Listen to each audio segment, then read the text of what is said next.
నకిలీ హిందువులు, నకిలీ సనాతన ధర్మవాదులు హిందూ మతాన్ని గురించి, సనాతన ధర్మం గురించి ఉపన్యాసాలు దంచేస్తా ఉంటే, ప్రసంగాలు ఇస్తా ఉంటే, అసలు సిసలైన హిందువులకు, సనాతనవాదులకు చూస్తూ వాళ్ళు చెప్పేది వింటూ దాని మీద చర్చలు పెడితే ఆ చర్చల్లో పాల్గొంటుండడము ఇది బాధ కలుగుతుంది. ఇంత దురవస్థ వచ్చిందే సనాతనవాదులకు, హిందూవాదులకు అని బాధ కలుగుతా ఉంది. లేకుంటే ఆయన సనాతన ధర్మం గురించి, హిందూ గురించి ఆయన మాట్లాడము, మనం వినడం. ఆయన భార్య వచ్చేసి క్రిస్టియన్, సరే ఏదో రష్యాలో పుట్టింది, క్రైస్తవ మతంలో పుట్టింది అనుకున్నాం. ఆయన కూతురు క్రిస్టియన్.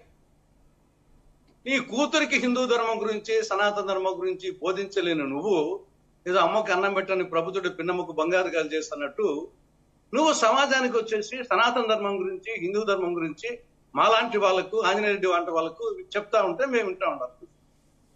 ముందు అది ఏదో వచ్చేసి ఆ సనాతన ధర్మము ఇంట్లో గెలిచి రచ్చ గెలిచమన్నారు. ముందు మీ ఇంట్లో గెలిచి తర్వాత బోధిస్తే అర్థం ఉంది. ఏమిటి ఆ పూనకం?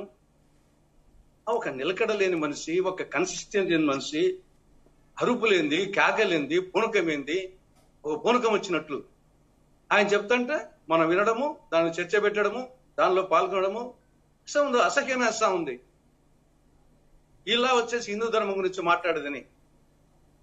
సరే ఆంజనేయ రెడ్డి వాళ్ళు చెప్తే అర్థం ఉంది, వాళ్ళు కమిట్మెంట్ ఉంటున్నారు, అది మంచిగా చెడ్డ. ఈయన ఒక కన్సిస్టెన్సీ లేదు, నిలకడ లేదు. అరే నీ ఇంట్లో వచ్చేసి నువ్వు సరే భార్య అంటే ఏదో రష్యాలో పుట్టింది, క్రైస్తవ మతంలో పుట్టింది అనుకోవచ్చు. నీ కూతురికి వచ్చేసి నువ్వు హిందూ మతం గురించి, సనాతన ధర్మం గురించి చెప్పలేనివి నువ్వు సమాజానికి చెప్తుంటే మేము వింటాం. అలా తర్వాత ఆల్రెడీ సుప్రీంకోర్టు వచ్చేసి ఈ రోజు ఉంది. సుప్రీంకోర్టు ఏం చెప్పింది?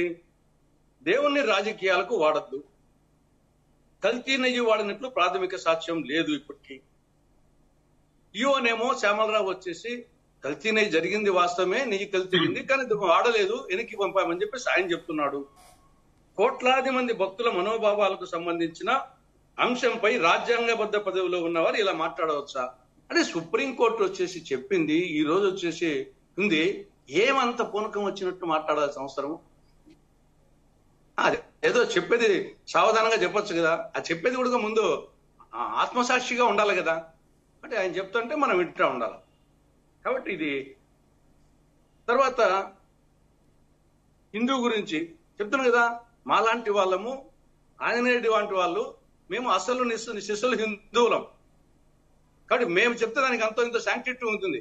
అలాంటిది మేమే వచ్చేసి చాలా సంయమనంగా ఎప్పుడు ఎక్కడ వాళ్ళనో విధంగా వాడుతాం.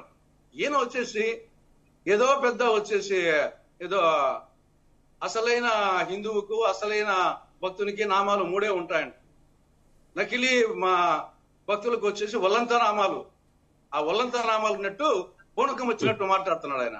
పవన్ కళ్యాణ్ గారు మాట్లాడినటువంటి వ్యాఖ్యల్లో కొంత భిన్నాభిప్రాయాలు ఉండొచ్చు, మీరు వ్యతిరేకించవచ్చు, కొంతమంది అనుకూలించవచ్చు.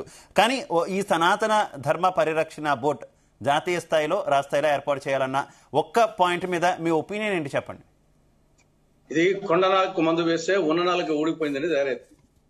ఇప్పటికంటే ఇంకా అధ్వానంగా తయారైతుంది. ఇది ఆచరణ సాధ్యం కాదు కాబట్టి 10 అధికారంలో ఉన్న ఎందుకు సాధ్యం కాదంటారు తులసిరెడ్డి గారు? మరి సాధ్యం ఏంటంటే ఎందుకు చేయలేరు? దీంట్లో వచ్చేసి అంటే శైవులకు వచ్చేసి ఒకటి, వైష్ణవులకు, శైవులకు ఒక సనాతి. గుజరాత్ లో వచ్చేసి 20 సంవత్సరాలుగా వాళ్ళే ఉన్నారు కదా. పొలాసంటే ఎవరు వద్దన్నారా? ఎందుకు వెళ్ళకపోయారు? దానివల్ల ఉపయోగం ఉండదు. అందుకే చెప్పాను, కొండనాలకు మందు వేస్తే ఉన్ననాలకు ఊడిపోతుంది. కాబట్టి ఏంటి సనాతన ధర్మం అంటే ఏమిటి? ఒరులేయవి యొనరించిన నరవర అప్రియముతన మనమ్మునకగు తానొరులకున్నవి చెయ్యకునికి పరాయణము పరమధర్మ పతములకెళ్ళాం. ఇది మహాభారతంలో విదురదేవుడు చెప్పింది. మహాకవి ఏమనేం చెప్పాడు? పశుల వన్నె వేరు పాలెల్ల ఒక్కటే, పుష్పజాతి వేరు పూజ ఒకటే, దర్శనంబులారు దైవంబు ఒక్కటే, విశ్వదాభిరామ. కాబట్టి వసుదైక కుటుంబం. కాబట్టి ఆ కోణంలో ఆలోచించకుండా ఎంతసేపు మేము ఎందుకు కాదు, మా ఇంట్లో వచ్చేసి రోజు మా భార్య ఉదయం లేచినామంటే పద్దస్నం చేసేది పూజనే. శ్రీరాముని పూజ చేస్తుంది, వెంకటేశ్వర స్వామి పూజ చేస్తుంది, ముక్కోటి దేవతల పూజ చేస్తుంది. నేను పూజ చేయకపోవచ్చు, కానీ వచ్చేసి నా పద్ధతిలో నేను వచ్చేసి దేవుడు ఉన్నాడని నమ్ముతా. అంతే. ఇందుకు గలడందు లేడని సందేహము వలదు, చక్ర సర్వోపగతుండు ఎందెందో వెదకి చూచిన అందంతే గెలడు దానవాక్యనని ప్రహ్లాదుడు చెప్పింది నేను నమ్ముతాను. ఏం తిరుమలలోనే వెంకటేశ్వరుడు ఉన్నాడు కాదు, నా ఇంట్లో ఉన్నాడు, నా మదిలో ఉన్నాడు వెంకటేశ్వరుడు, శ్రీరామచంద్రుడు. అయోధ్యకు పోతేనే శ్రీరామచంద్రుడు కాదు, వేంపలో శ్రీరామచంద్రుడు, మా ఇంట్లో శ్రీరామచంద్రుడు, నాలో శ్రీరామచంద్రుడు నేను భావిస్తా. ఓకే.